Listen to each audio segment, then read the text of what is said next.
Bolinhol é o típico pão de ló coberto de Vizela, vila conhecida desde há muito pelas suas termas. A tradição começou com a senhora Joaquina Ferreira da Silva, por volta dos finais do século XIX. Hoje existem 2 ramos familiares, cada um com a sua casa aberta. A Casa do Bolinhol Quibon e a Casa de Pão de Ló Delícia.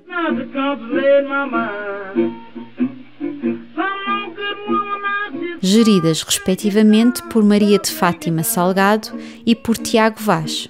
Estes são os bisnetos e trinetos da famosa senhora Joaquina. Era uma pessoa que foi dotada para fazer doce e começou muito cedo a trabalhar no fabrico de doce. Começou a frequentar algumas feiras e a ser convidada, inclusivamente aqui para o Hotel Sul-Americano, para ajudar na época alta. Como ela tinha muito jeito para as caldas de açúcar, porque fazia os rosquilhos, os doces de gema, um belo dia, ao fazer um pão de ló, ela resolveu fazer a calda de açúcar nesse pão de ló. A forma de pão de ló redonda não dava jeito para se lhe colocar a calda. Aqui na rua ao lado morava um fundileiro, que era o Sr. Cunha. E ela pediu ao Sr. Cunha, porque ela morava ali naquela esquina, ela pediu ao Sr. Cunha que lhe fizesse uma forma retangular para ela fazer um pão de ló. E assim nasce o pão de ló retangular. Se calhar sem querer atingiu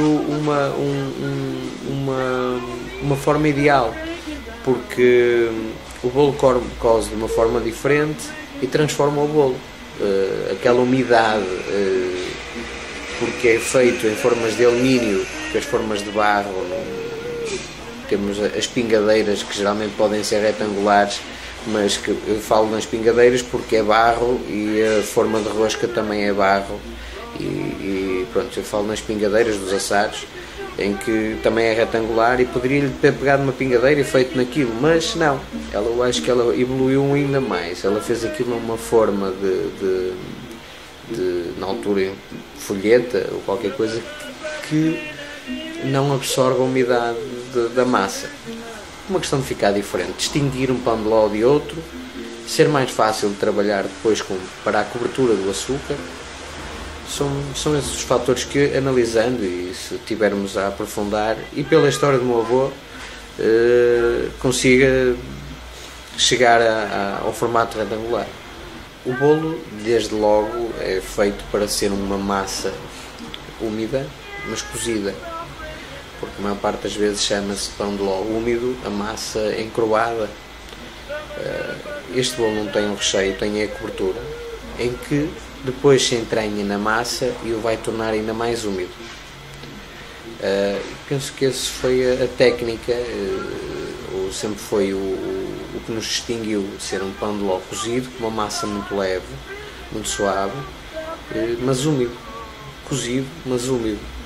A cobertura de açúcar dá-lhe o toque final que conserva a massa, não deixa entrar o ar para a massa, porque o bolo é todo revestido a açúcar, não deixa entrar o ar, não o deixa secar, e a cobertura de cima, como leva uma camada mais espessa, entranha-se passado algum tempo, começa-se a entranhar no bolo e ainda consegue aumentar um pouco mais a umidade do bolo. Não é propriamente dizer o cliente tem sempre razão, mas o cliente merece o nosso respeito. E o respeito pela tradição é aquilo que realmente eu tenho vindo a manter e procuro manter esse espírito, e acho que o meu fio condutor me tem feito dar os passos certos, porque estou convencida que estou no caminho certo.